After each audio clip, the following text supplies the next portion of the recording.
Are we good to go? I think we're good. And if you have any questions, you can put them in the chat. If you can put them out to everybody, or you can put them to me, and I'm happy to field questions.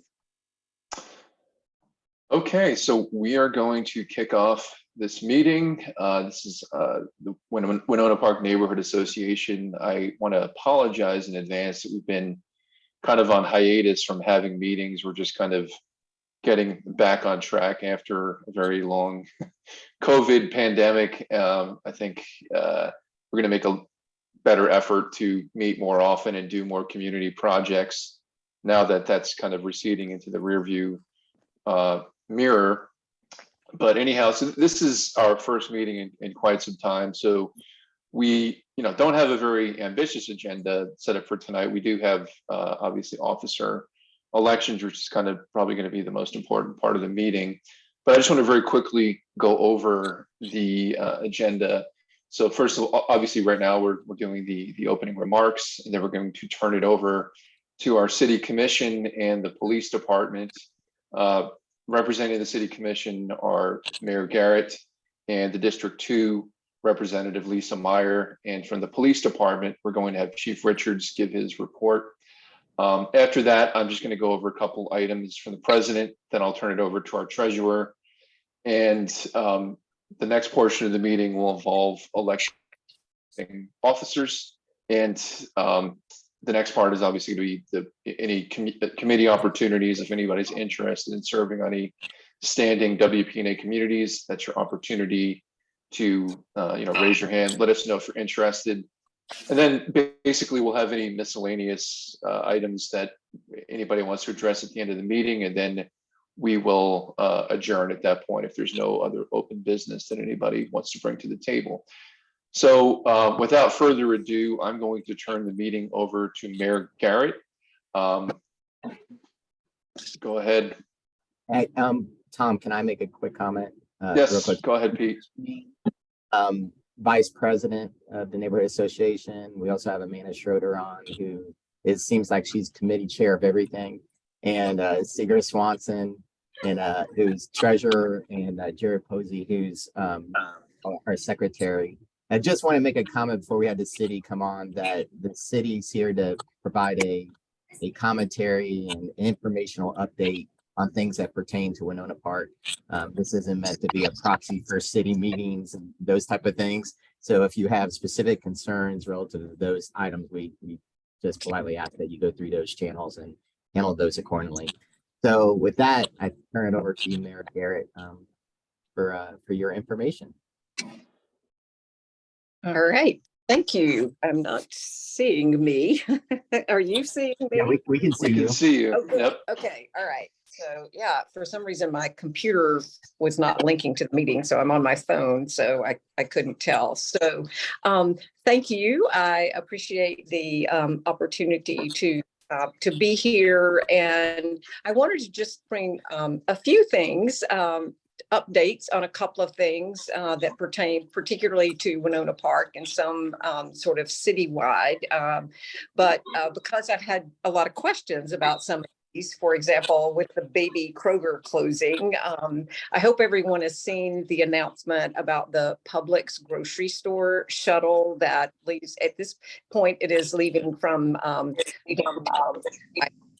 like 10 to 2 or 3 or on Monday, Wednesday, and Friday. And so it is available for seniors to be able to ride, our downtown residents to ride and get groceries. There's little small electric carts that hold about, or cars that hold about 3 or 4 people. And so we recognize the need that for having a downtown grocery store. We were as surprised as everyone that Kroger was leaving.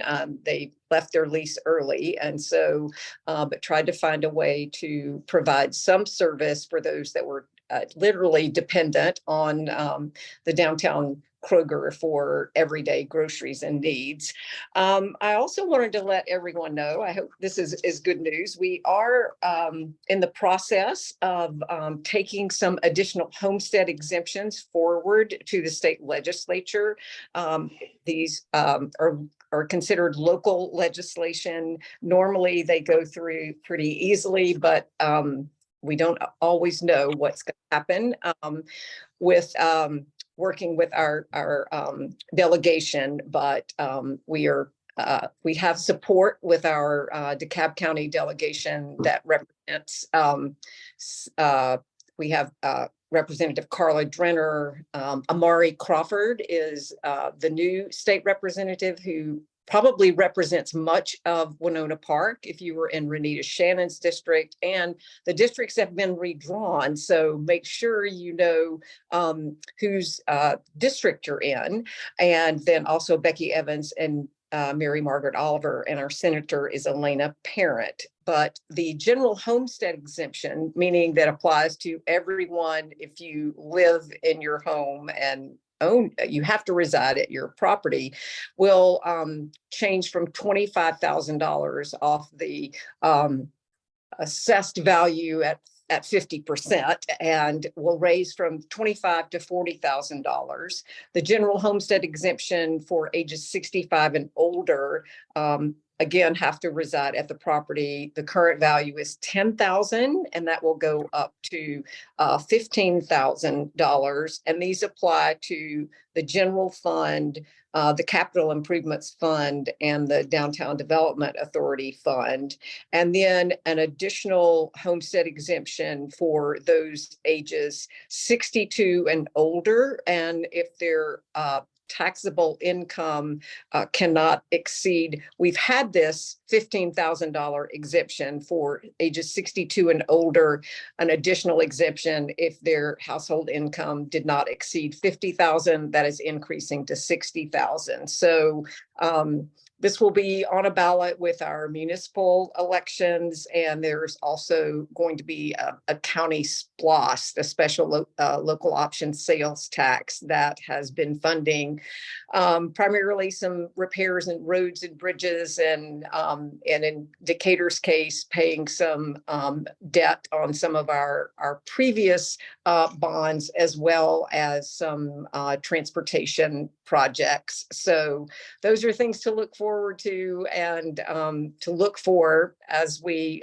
move in. These do require a referendum vote. So if you haven't seen the inclusive playground at Legacy Park, it has been installed. The equipment is there, but it does not have the, I don't believe the surface underneath has been installed, and with the rain coming, it may be a little longer, but that was in a partnership between the city of Decatur putting in half the money, and we got money from DeKalb County from it's called a community development project grant. And so DeKalb County, since it is in the, it's in city of Decatur, but it's also in DeKalb County. And the only caveat was, could residents use that playground if they didn't live in the city of Decatur? And of course they can. So that's installed, and it looks like a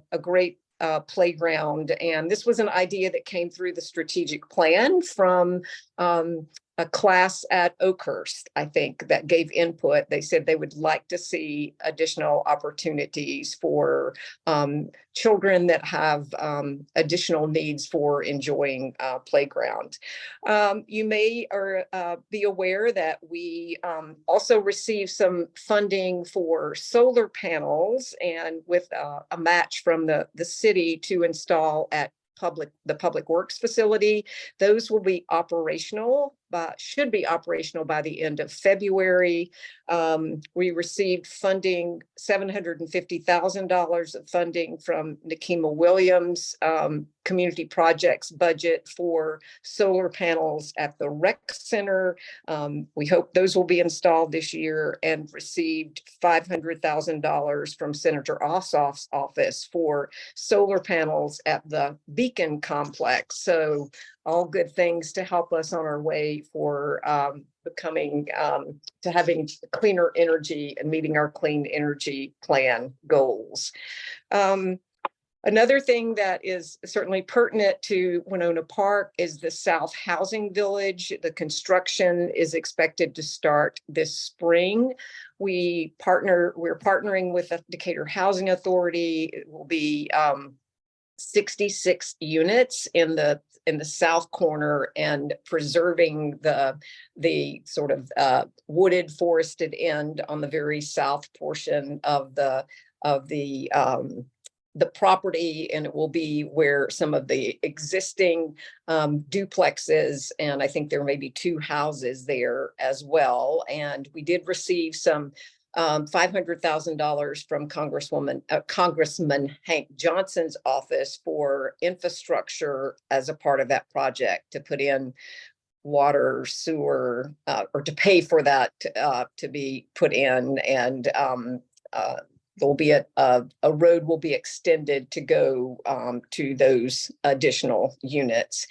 And if you haven't looked at the maps for your state House representatives, again, you may find that you have, especially if you were kind of on the cusp of one representative or another, you may be in a different district. And the congressional lines were also redrawn, and I believe everyone in the city of Decatur is now in Congresswoman Nikema Williams' district.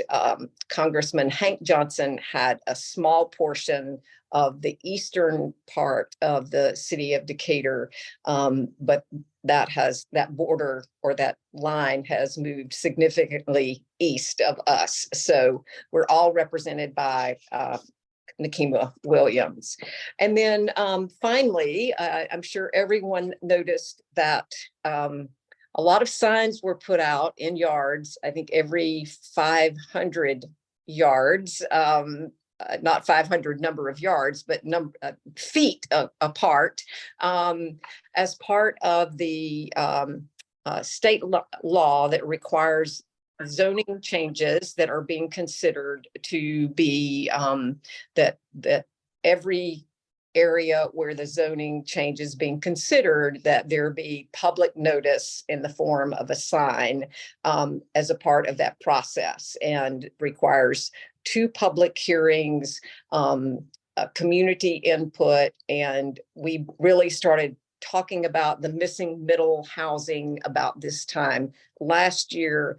We began the posting of the signs, I believe it was in October, and then had public hearings in October, December, and then the state legislature requires 2 votes 1 month apart on the zoning changes. And the city commission last night did unanimously approve the missing middle housing proposal. It had gone through several iterations from the time we first looked at it and from the time it went to planning, but we will allow duplexes, triplexes, and quadplexes, plus an ADU by right in single family neighborhoods. We will have about 6 months to begin having staff get ready for that process. And as for the first 18 months, we will accept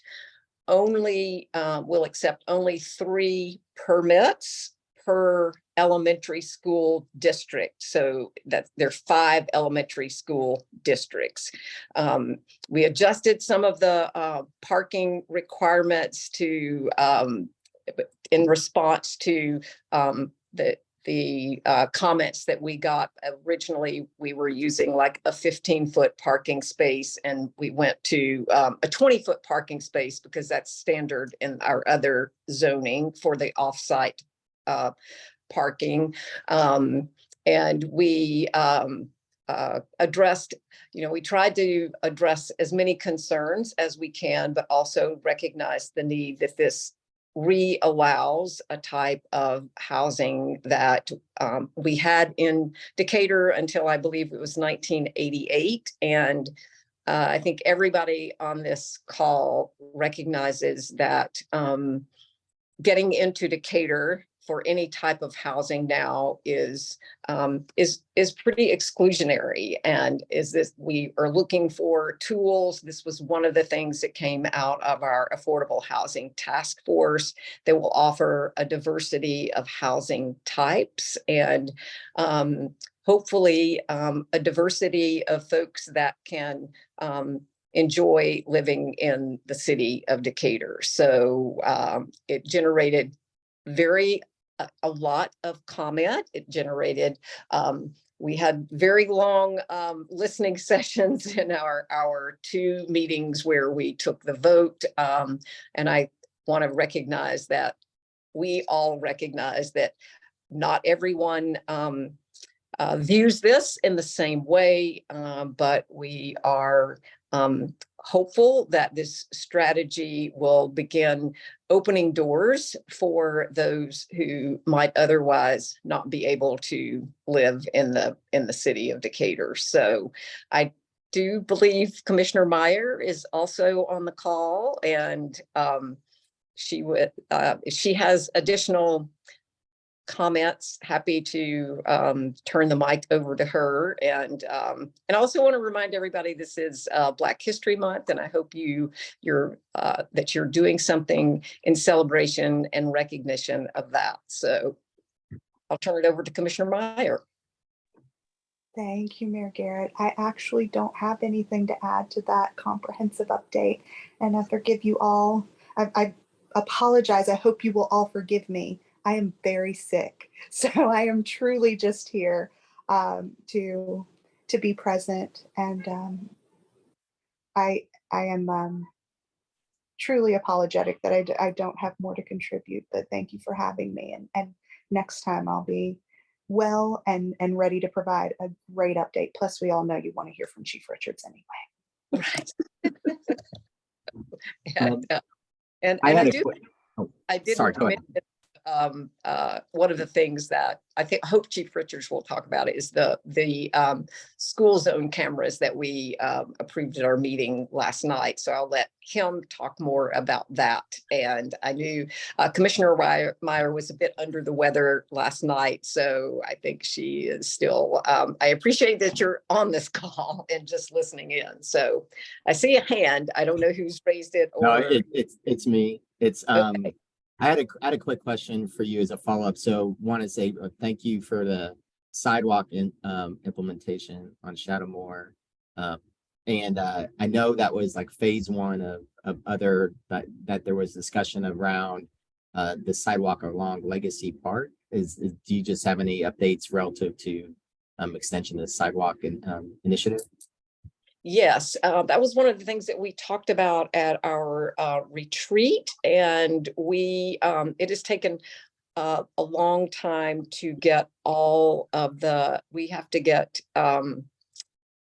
sign-offs from an easement from every property that it'll be city-owned property that's along the frontage that's being used, but we have to get easements to be able to even stand and work on private property while the sidewalk or what the work is being installed. And the latest update that we had was that they were still working with one homeowner, but that we were moving forward to put out a request for design services. So that is the next major sidewalk project that will go from Talley Street School, where it kind of comes around and then stops along South Columbia all the way to Legacy Park. And we did talk about the need for a protected crosswalk at that location, so that whether it be a beacon signal or what, I'm not sure what can be put in there, but that we don't want to have that sidewalk and then no way to safely get across South Columbia at that location. So, but thanks for asking. Yes, that is, it's on that was at the top of the list really for sidewalks, major sidewalks implementation, and that's the next project. So as I think we'll all appreciate having, and it will be a sort of a multi-use trail, so it will, or path, so it will accommodate walkers, bikers, because we have the sidewalks on the western side, I guess, but they're just a regular sidewalk, and these will be wider and more conducive to the large number of kids that we have walking to Tally Street. So thanks for asking, Pete. Sure thing. All right, well, I wanted to thank Mayor Garrett and Commissioner Meyer for those updates, and especially Commissioner Meyer for participating when she's feeling under the weather. I know it's no fun to have to do this stuff and you're not feeling well, so we do appreciate that you showed up and are here. So again, thank you both. We really appreciate the update and you taking your time to give us kind of the lowdown on what's going on in the neighborhood.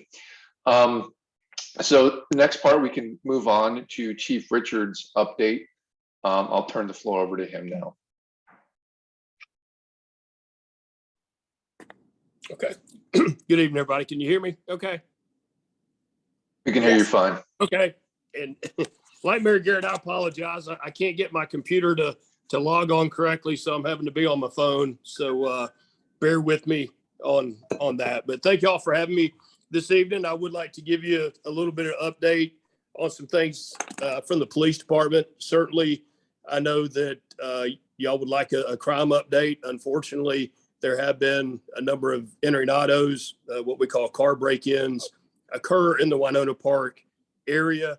And the first group of car break-ins occurred in the early morning hours of January 11th, somewhere between 3 and 4 a.m. in the morning is the time frame that we have pinned down. That morning, we had approximately 40 vehicles that were broken into in the Hilldale Drive area, Heatherdown Road, Shadowmore Drive, and Winnona Drive. Unfortunately, a good number of those cars did have forced entry to the driver's window or passenger window. Only in one of the incidents was there actually anything that was taken. There was some cash taken out of one of the cars.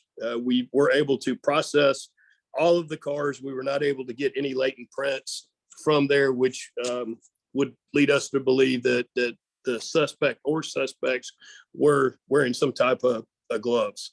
The next incident occurred February 3rd, somewhere between 2 o'clock, 2:15 in the morning. This particular area, we had 15 vehicles that were broken into that morning on Poplar Circle, Avery Street, and Winnona. Unfortunately, there was some forced entry in those vehicles as well.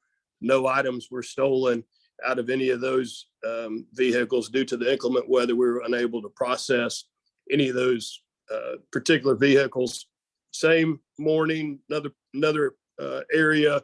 Most of these were on Mimosa, 400 block of Mimosa. We had another 15 cars that were unfortunately entered in that. Only $1 worth of cash was stolen from there. And again, because of inclement weather, we were unable to obtain any prints from there.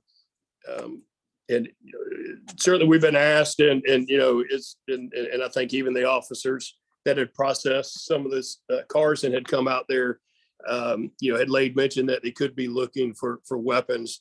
And that is a large number of interautos, what suspects are looking for through meetings that I've been to and listening to what's going on across the Metro Atlanta area. Unfortunately, that does occur more often than not. Normally, they'll break into a car if there is something of perceived value in there. It could be a purse, could be a laptop, could be a cell phone, could be a gym bag with dirty gym clothes in there, but it could also be a laptop, so they take a chance. But In most of these cars, there was nothing of perceived value in there, but they did unfortunately make forced entry. A lot of times they will go around and just rattle door handles to see, any of the cars that they can have that are able to be accessed because of being left unlocked. So we are asking the community if they do have any Ring camera video or any other type of video to certainly share it with us. We did have a gentleman share a video from last night in the Winnona Park area of somebody that was seen looking in vehicles. Luckily, we did not have any car break-ins in that particular area, but I do ask that you don't leave anything of perceived value in your car, even though a lot of these did not have anything in there. But also, if you see something on your camera, your dog wakes you up, whatever it may be, we ask that you get on the phone, call 911, let the police get en route. Don't try to confront the person. You can look out the window, possibly give us a physical description and the direction of travel of the individual. But a lot of times, people's first reaction is to confront the individual or yell out the door or something like that. And, that prevents us from hopefully being able to apprehend the person. And most of the car break-ins all occur at nighttime. And we do have a plan of action in place for this particular area. And also we had some car break-ins at Cortland East up on East College, and our plan of action addresses that particular area as well. So we do have things in place. We are certainly aware of it. It's very unfortunate that these types of crimes, are occurring. I'm only concerned about what's occurring in the city of Decatur. However, they are occurring all across the metro Atlanta area. I'll be attending a DeKalb Chiefs meeting in the morning. And I'm sure those are going to come up every month. We talk about the car break-ins. We do share any information that we have amongst other jurisdictions, because the criminals don't always know what jurisdiction they're in, whether it's Decatur, Atlanta, Avondale, Chamblee, Dunwoody. So information sharing is huge for us in law enforcement to be able to share that information and hopefully apprehend some of the suspects that are involved. But we certainly, do take this very seriously. And that is what property crime is our leading type of crime. It used to be car break-ins and burglaries. Now with a lot of folks working from home, the burglaries have kind of subsided, but the internet autos continue to plague us, as well as other jurisdictions within DeKalb County. Another thing that we've seen, and not necessarily only one or two incidents in the Winnona Park area, but is certainly a trend amongst Metro Atlanta agencies, is catalytic theft incidents that occurred. Those are mainly nighttime incidents. Priuses are the number one targeted vehicle, but we've had other vehicles certainly targeted. And what individuals will do, they can be in and out in about 60 seconds from the time they jump out of the car or the truck, jack the car up a little bit, take the catalytic converter off, and then they're gone. So we do have some success with that. And again, it all goes back to, folks being alert and aware of what's going on, people calling us, and certainly providing us with any type of Ring camera or Nest or whatever type of camera they have that they're able to share, with us. And I do want to mention too, and I'll be happy to share it with y'all if y'all would like, but we do have a flyer that is titled what is suspicious, and it talks about behavior, activity, and circumstances when trying to determine whether this is something that you should call the police for. And I'd certainly be willing again to share it with y'all so that you could read through it and kind of determine when you should call the police and when maybe you shouldn't call the police. You can call our non-emergency number, or certainly you can call 911. The same people answer both lines, so you're going to get the same communication officer answering those. Another thing that that we continue to deal with is our unhoused population here in Decatur. Certainly they're more centered around the downtown business district, but we do have other areas that we do get calls on them. You probably know that we do partner with a company called Frontline. They come out once a week and offer resources to the unhoused, housing, drug treatment, in any type of help and resources that they can provide. They're there for the unhoused to be able to take advantage of it. And our partnership with them has been phenomenal. We also have a mental health clinician on staff that's been on staff since about August.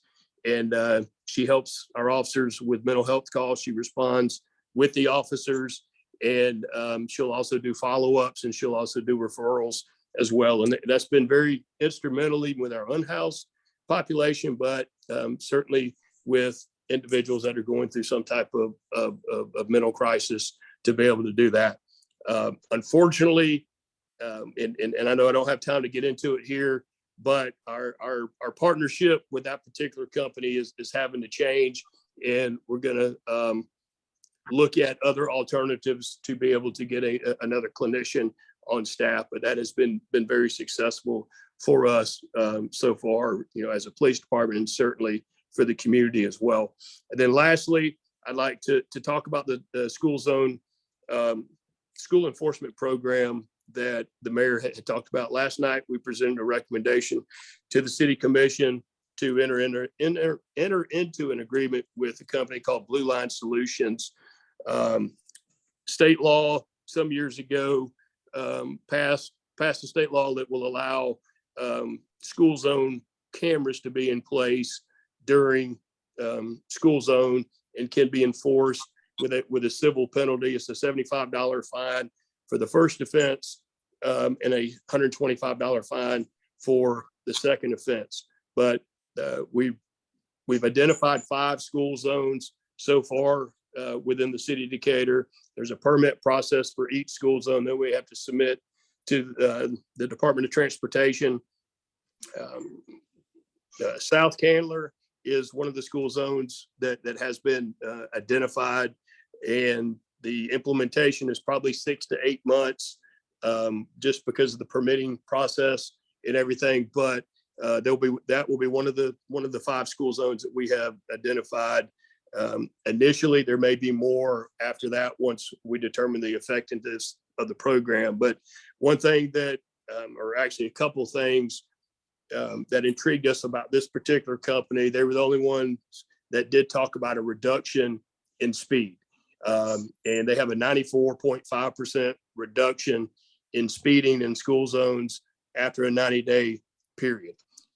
So, that was very, very phenomenal for us to be able to hear that. And again, them actually caring about a reduction. Every school zone will also have a digital display that reads out the speed limit or the speed of the car before they enter into the school zone. And then there'll be a high definition sign, obviously indicating that it is a school zone as well. Once it gets implemented, 6 to 8 months from now, we're looking at next school year. There will be a 30-day warning period where vehicles that do go through there at 11 miles an hour or faster will receive a warning citation in the mail after the initial 30 days. Then the program will become fully effective, and any vehicle that travels through there at 11 miles an hour over the posted speed limit will receive a citation in the mail, and then they'll have the ability to be able to pay off that citation through a number of ways with the company. So we're very thankful that the city commission did approve that. And it's all about, for us, it's all about changing driver behavior and doing everything we can to make sure that the kids are safe each and every day, walking to school, biking to school, and traveling to and from school. So I think that's going to be a very beneficial program that will certainly benefit the city schools of Decatur as well as the community. And Not sure. I got a blank screen, so I'm not sure whether I got disconnected or not. You're still connected. Okay. Yep, no, we heard everything.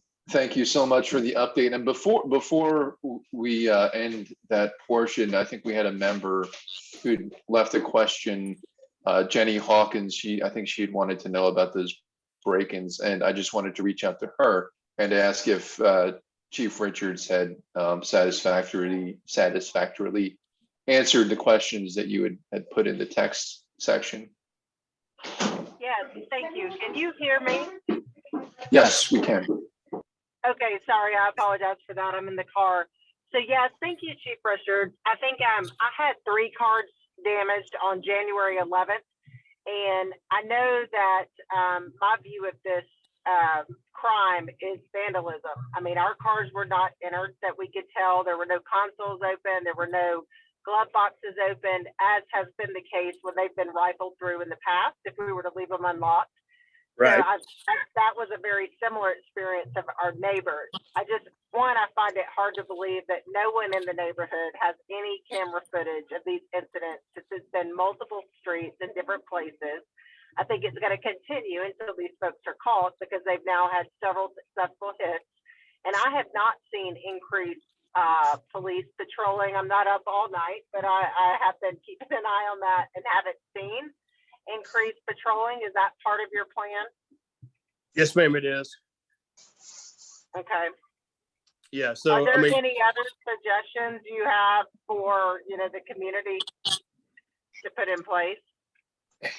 I mean, I would, I would prefer or recommend, normally cars that are parked in driveways are sometimes less successful to be entered, just because sometimes the suspects don't like to walk up into driveways versus necessarily, on the street. But again, I mean, it just depends on the person doing it. If you have some outdoor lighting and your car is in your driveway and you have the outdoor lighting that you can leave on, some folks like the motion lights. Some folks just leave them on, the entire time. So, the more lit you could have the area, the better. And, just being aware, like I said, normally, like in parking lots and such, it's certainly a crime of opportunity where they see something of perceived value. And I'll agree with you, ma'am, that, I mean, out of 40 cars that were, entered, to only find one that actually had something stolen is not very common, as far as incidents that we respond to. So Yeah. it is alarming, for that. We do have some video. I believe we've been provided with one particular video that the investigators are analyzing at this point.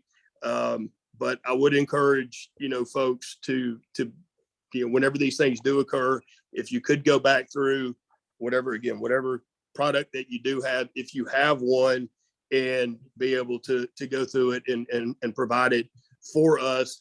And, with that, it's not going to, more times than not, it's not going to tell us who the individual is, but and a lot of times, obviously it's at nighttime, and sometimes it's blurry or it's not very, very well lit. But, even the clothing description of being able to have that of what the suspect has may be able to help us, if it's tennis shoes, or a person could be wearing the same clothes, the next time. So, all of that stuff is very valuable to us as we're conducting our investigations. And, that's also stuff that we can, send out to other agencies to see whether they have, any suspects matching those descriptions. Sometimes it's vehicle information that we have, but sometimes, more times than not, at least during the nighttime, the individuals are on foot and, going through neighborhoods. And, our officers have different ways of patrolling as well. But, if they're riding down the road with their headlights on, then, you can see headlights from a mile away. So they're going to duck behind the car or something and hide it, hide in the shadow. So we try to do, different things, enforcement things and different tactical things to try to counteract them being able to see us. But, even if, and we tell everybody all the time, it doesn't matter whether anything's stolen or not. I mean, obviously 40 cars, this one time, 30 the next. I mean, either folks are calling us or we're finding them, one by one. But even if it's one car in the neighborhood, or one crime in the neighborhood, I encourage everybody to reach out, call the police department, let us know that you are having issues with whatever it is, so that way we know about it and we can, figure out how we're going to address it. Because a lot of times we don't know that certain things are occurring. And then, residents will wait till it gets to a point, whenever they're about to explode, because it keeps occurring. But if we'd have known about it sooner, we may have been able to do something to prevent it, or get in front of it, to be able to hopefully, apprehend the person that is doing it. So certainly, do not be afraid, to call us. We will come out. We'll send an officer, we'll talk to you, talk about, remedies to your problems. But we do want to know about everything that is occurring in the community. And I can assure you, that, and I looked at it today, preparing for the meeting. We have what's called a computer-aided dispatch system, where we can go in and look at every call that comes in, all the activities that the officers are doing, and the officers call out. Either they do what we call parking walks, where they get out of the car and walk, or they'll do location checks. And, I can promise you that the officers are doing location checks, on these particular streets in this particular neighborhood, because I saw it with my own eyes, again, preparing for this meeting yesterday and today. So they are out and about, and I can promise you that. Thank you. I appreciate that. I mean, our lights are on. Many of these cars were in driveways. I don't know what more we can do. So thanks for the extra efforts that are being taken. Yes, ma'am. Absolutely. And again, I'm sorry. I'm sorry that that they occur. And then certainly the costs associated with having to replace windows and everything like that. So we do take the crimes very, very seriously, and hopefully we will be able to catch some individuals and hold them accountable for these particular crimes. All right. Well, thank you very much, Chief Richards. We appreciate all the work that you're doing in our community, and also for taking the time to attend our meeting and give us these updates. Yes, Amanda, go ahead. Hey, Tom, it looks like we've got one question here with Mayor Garrett's had her hand raised here. Mayor Garrett, yes, go ahead. Thank you. Chief Richards it seems like Winnona Park has been almost not, I don't know if targeted is the right word, but have there been as many break-ins in the other quadrants of the city? I know that there were some, I believe it's the Ice House Lofts, and there have been some, but I'm curious as to how so many of what I've been aware of have been in just in the southeast sector of the city. Yes, ma'am. Yeah, that's correct. Like I said, with the 40 the first night, 30 the second night, and then we had approximately about 30 at Cortland East, which is the apartments there on East College. Ice House Lofts did have a number of them in December or January. So most of them have been kind of centered around the southeast, northeast area. I can't say so much for the northwest, and certainly not for the southwest. So there is something about that little corridor right there.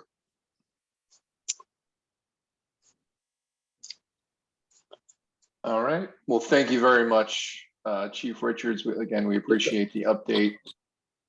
So we'll move on to the next portion of the meeting. That is the president's update. I don't really have a lot to report on. I just wanted to mention that I hope everybody here was able to attend and enjoy the holiday get together that we had over by Winnona Park.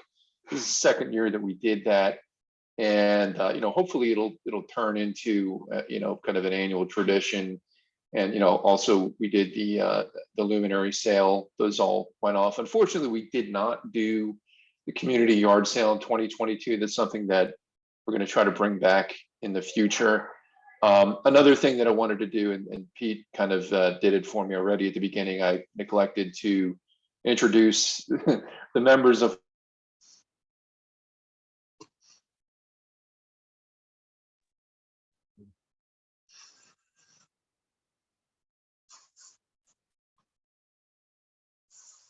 Oh no, looks like Tom is frozen. I thought it was me. Oh no. Oh, technology. Well, Pete, do you want to introduce us? Yeah, well, I think we already did for the most Yeah, part. I think we're good. I think we're good as part of it. So why don't we I just to finish it off. So I think as Tom was talking that we have aspirations, I think, of doing more things for the upcoming year. A lot of it's going to depend on who here will add more in terms of assisting on some of the items. But I think for the items that we're able to get done over the last 2 years, it's been great in terms of some of those items. And with that, I wanted to go ahead and turn it over to Seeger. So Seeger, you give an update on our financial status. So Seeger, can you cover that for us? Sure, I can do it in a single sentence.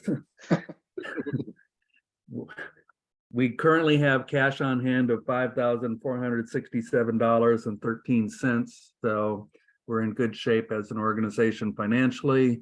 The only outstanding anticipated expenses that I'm aware of at present that aren't figured into that is our annual $30 registration with the Secretary of State's office. So we've got the funds to do things this year if we so choose. I mean, I think I would comment that the gathering we had for the holidays for the luminary event was not inexpensive. So I want folks to understand that we did actually spend some money there as part of that, but the opportunity to do more things that, since we have not had as much opportunity to do things due to the COVID pandemic, should allow us to have some more fun, ideally as a community, and put some of that money to work. And I apologize. I don't know when my feed cut out just then, so I don't know. I was sitting there, I was talking, and then I realized everybody was like frozen. And like, okay, it's not good. I don't know where I got cut off, but I again, I just wanted to introduce our board members. I think I got it. Maybe Pete, and then maybe the feed cut out. But Pete's our VP. Seeger's our treasurer.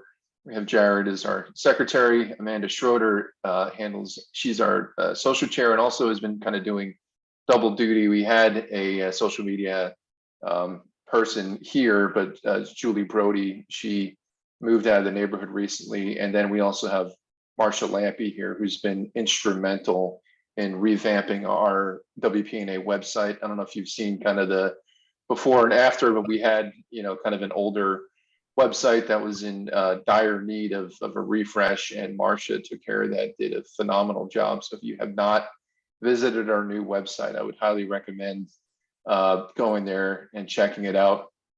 And I just wanted to make one other announcement, is that I am not running for president again this term. It's been a 7-year adventure as president, and I wanted to thank all of the board members for doing an amazing job with this organization and making so many awesome things happen, like our yard sale, our holiday events, some of the other social events we've done, and then generally just these community meetings. I think, our members really benefit from, being able to talk with our mayor and our commissioner and, the police that are responsible for keeping the community safe.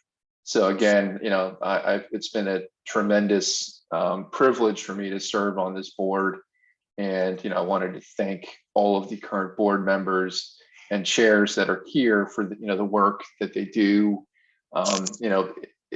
A you don't see a lot of the work that's done behind the scenes. And, you know, if you participated in our yard sale or any of the other events we do, it's just the tip of the iceberg, the amount of time and effort and planning that goes into them and making them run smoothly. So again, I've been very blessed to have such a capable and talented board with me to help plan these events and do these things within the community. So thank you all the board members and chairs that are here tonight for making this organization a success. So that's my little 2 cents anyways about you know, our board and the amazing work that they do behind the scenes. Pete, I think you got your hand raised. Oh, I didn't mean to raise my hand. I was trying to give you a high five. Okay, there you go. Good job. Appreciate it. Yes. Okay, so that's really all that I had for the president's report. So that being said, since I am not seeking another term as president, we can move to the officer elections. And the way that we've traditionally done this is that any member can nominate somebody as a new board member, and then the members can vote on you know, that particular candidate. So I'd like to start that portion of the meeting out. And with respect to the president, I'd like to nominate Pete Shanine as president. And if anybody else would like to second that nomination, please feel free to do so. And of course, Pete, I don't know, he has to accept the nomination first, obviously, but Let's see if someone's willing to second it. yeah, or if anybody else wants to run, you're more than welcome. I'll second the nomination of Pete Shanine. All right. And I do accept. All right. And I mean, I'm trying to figure out the best way to, yeah, if you click on the reactions icon, there's a little raise hand thing there. So, I mean, if we want to get that technical, and if people want to put their hand up to raise to, you know, support a vote or register your, you know, whether you want to vote for a particular candidate, you can do that. So it looks like that was seconded. I think we've got a couple votes there. I don't think anybody else is looking to run or propose another candidate. So I think we will appoint Pete as the new president of the Winnona Park Neighborhood Association.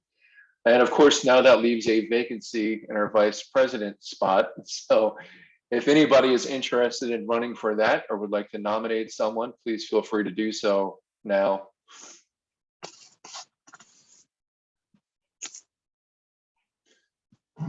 Oh, And surprising.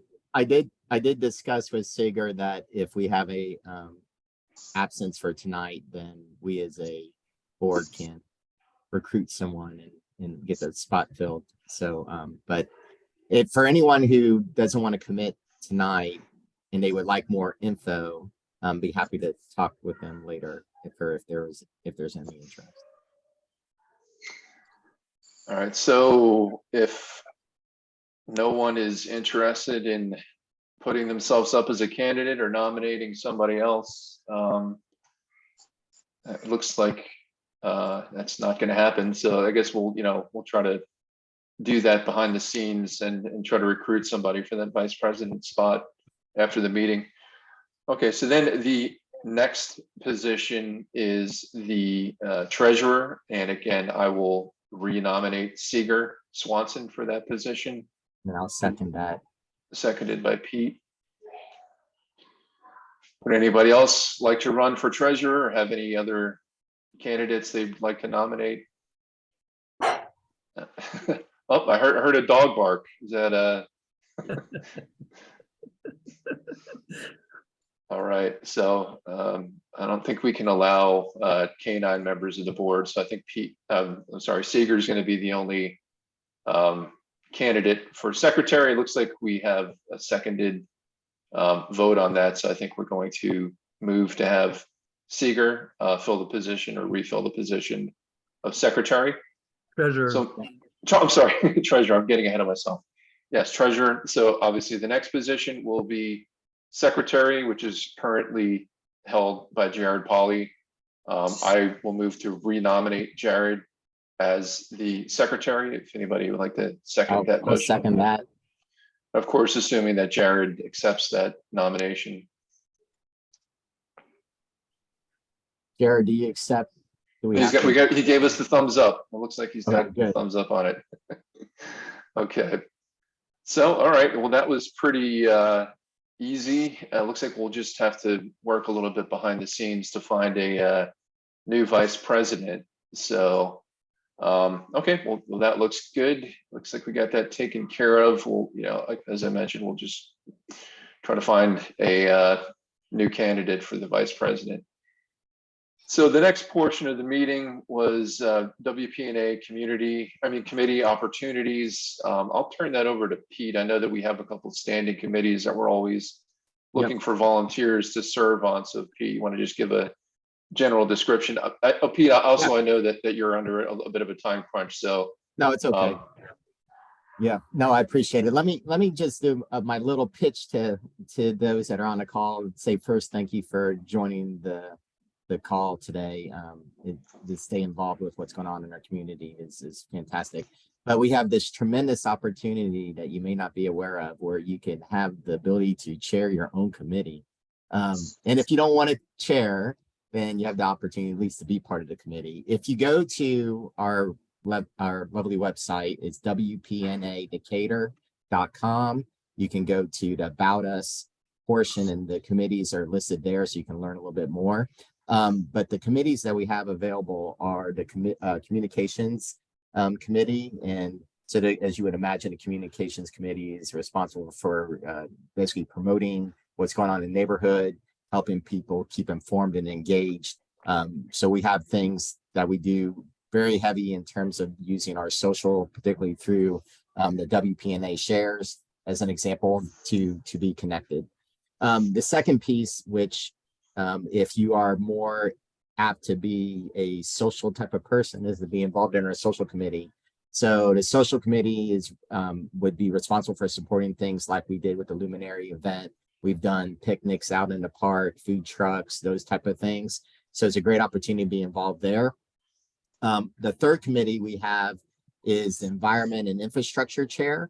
So for things that would be involved for staying abreast on the city infrastructure programs, what's going on with sidewalks, things that we've had conversations related to the mini park triangle on Kirk and Avery, as an example, maybe some beautification that is close to the park area. That would be great. And we would greatly could use some help there in that regard. We also had a new committee that we had one very ambitious person be involved over the community outreach program. And then when she left, really the committee hasn't done much since. But the idea was that there's so many great programs that are going on within the city of Decatur relative to community outreach. And it would be fantastic if Winnona Park could better connect with those programs. So just as even as the programs that happen on MLK weekend, and seeing how we could better support with that is just an example of that. Could be working with the schools as well.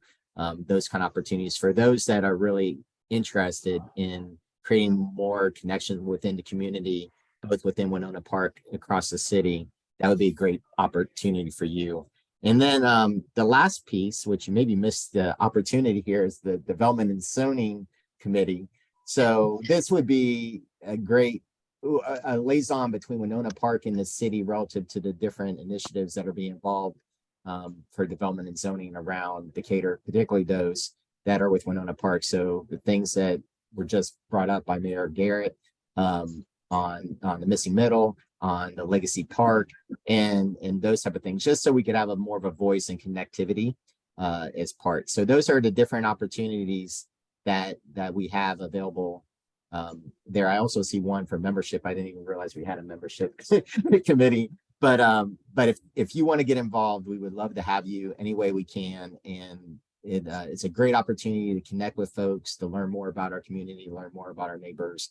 And if you have any interest in you're more than welcome to reach out to me directly as well.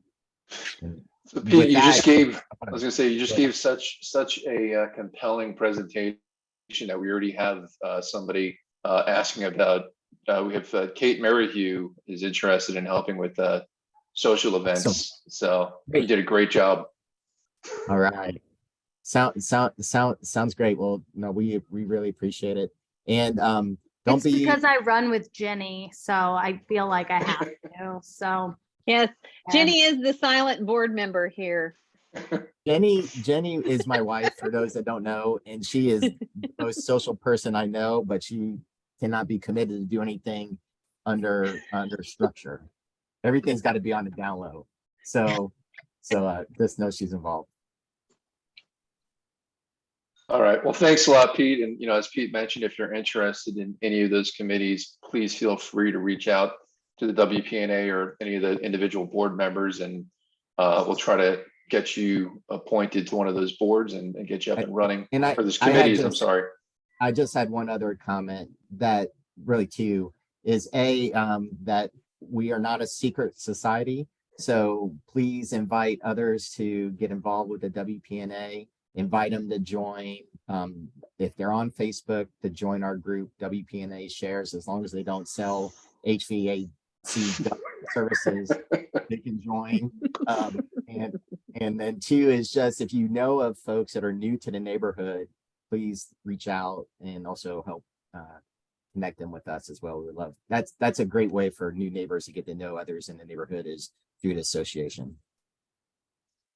All right. Well, thanks a lot, Pete. I appreciate that. And again, I know you need to rush, so I can handle the adjournment here if you need to get out of here. But before we adjourn, I just wanted to open up the floor. If anybody had any other business that they wanted to address before we end the meeting, I'll turn the floor over now. If anybody has anything they need to say or any business they want to address. Tom, this is Patty Garrett. I just want to remind everyone that this is Decatur's bicentennial year, our 200th anniversary, and we have several opportunities. We're trying to raise money for our Decatur Land Trust, and you'll be hearing more about that, but you can donate through the Legacy Project. We have a 501c3. We're also trying to plant 200 trees. You can request a tree, you can help plant a tree as part of our 200th anniversary celebration. And we had our we're trying to do something once a month. Some of you may have either attended or been aware of the Lunar New Year celebration at Legacy. It was a sold out event and lots of fun. And so we're trying to do things to honor the history of Decatur, but also recognize some of the maybe injustices that were a part of our history as well. And we're doing 200 stories with StoryCorps, and we've put the word out for, if you would like to be a part of those stories. I think, Seeger may be the longest serving treasurer of a volunteer organization. So he may have a story he wants to tell as a long-time member of the Winnona Park community. So we're just trying to capture and archive different stories of newer residents, older residents, and people in between that are an important part of our community. And more information can be found on the Decatur Legacy website, but look for continued events and announcements about how we're celebrating our 200th year in 2023. So just wanted to remind people of that. Thanks. Thanks, Mayor Garrett. So if anybody else has any additional items you'd like to address now, please feel free to do so. All right. Well, it sounds like dead silence. I'm going to assume that there is not any additional business that needs to be brought to the floor. So that being said, I am going to call for the adjournment of the meeting. Thank you all for joining us, and we look forward to seeing you, and hopefully we'll have a lot of new fun community events to offer in the future. Thanks, everyone. Have a good evening. Thanks, everybody. Thank you. Good night. Good night. Bye-bye.